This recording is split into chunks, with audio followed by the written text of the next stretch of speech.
With the Lakers' NBA Finals victory over the Miami Heat, the LeBron James versus Michael Jordan argument will be debated non-stop in the coming weeks, months, and years to come.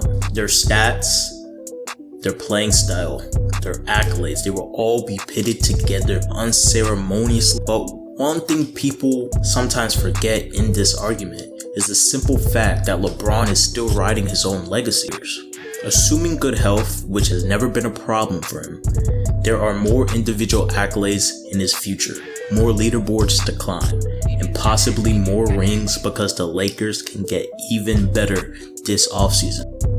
In this video, we're going to go into how the Lakers can retool and be even better for next season's campaign. Let's just hop right into it.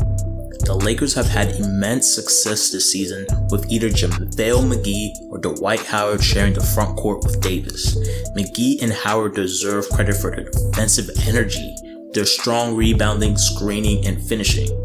But we gotta be honest here. As good as they are, as good as the veteran presence they brought to the locker room, the Lakers can do better. Neither of them can reliably shoot jumpers, and this kind of creates spacing issues.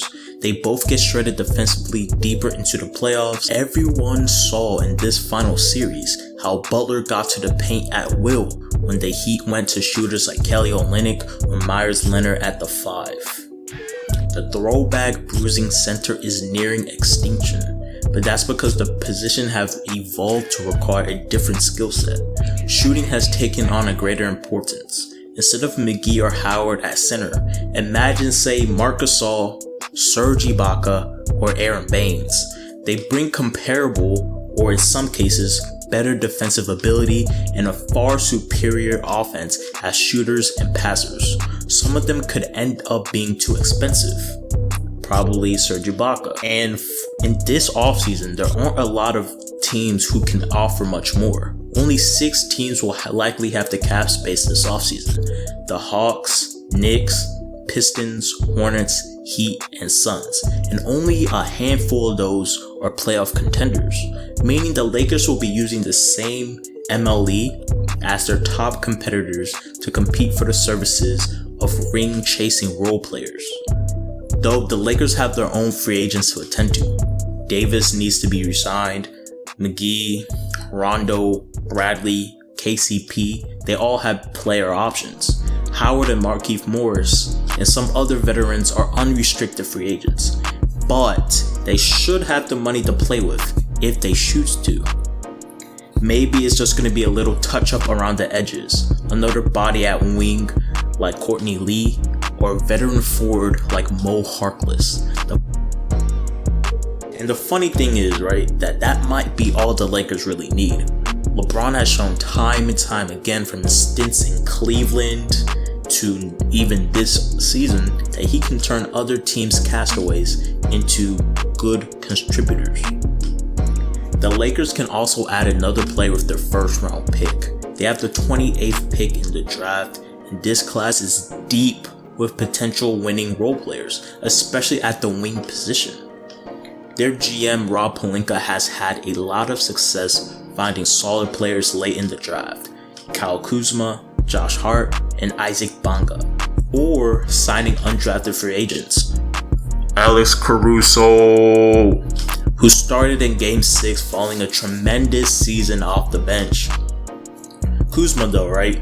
I believe he's pretty flawed and he definitely did struggle a lot in the finals, but he's undeniably a versatile scoring talent that could be appealing to another team.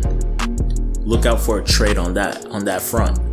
Second round pick Talen Horton-Tucker showed promise in the G League, and when he received opportunities in the bubble, he really came through. Any one of them could be keepers or pieces for a trade, but once again, do not be surprised to see Kyle Kuzma shipped away. Somehow, after nearly 2 decades in the league, the 2020 offseason is the best position LeBron has been for sustainable success in his career. LeBron has brought championship talent and contention to any team he's ever played on. With the Lakers, however, he could have a home for longer than 4 years if the front office plays its cards right. But will be no cakewalk. More competition will rise. The Clippers will not be the biggest, baddest wolf next season. The Warriors will come roaring back next season with Steph Curry and Klay Thompson rejoining Draymond Green. And they have the second pick in the draft. It's going to be very interesting to see what the Warriors end up doing with that. Just as LeBron has shown he's the only capable player of beating a healthy Warriors team, the Warriors are the only team that show they can defeat LeBron at full strength. They could be heading for a collision course next year in the playoffs. The Clippers will also do their best to reload with a new coach, maybe some new players. Montrezl Harrell might not be there, and young teams like the Mavericks will only get better. As strong as the Western Conference is now, the competition will only grow more fierce. Challenges do await, but LeBron is the final boss. He is the gatekeeper of the finals itself. Debate who's the GOAT today if you choose to, but don't let it distract you from the chapters of his career being written right in front of our eyes. Thank you. If you enjoyed this video, please consider subscribing. Definitely though, this is non-negotiable. Put something down in the comments, have a discussion with me. Be happy to chop it up with intellectual basketball followers. Until next time, stay safe.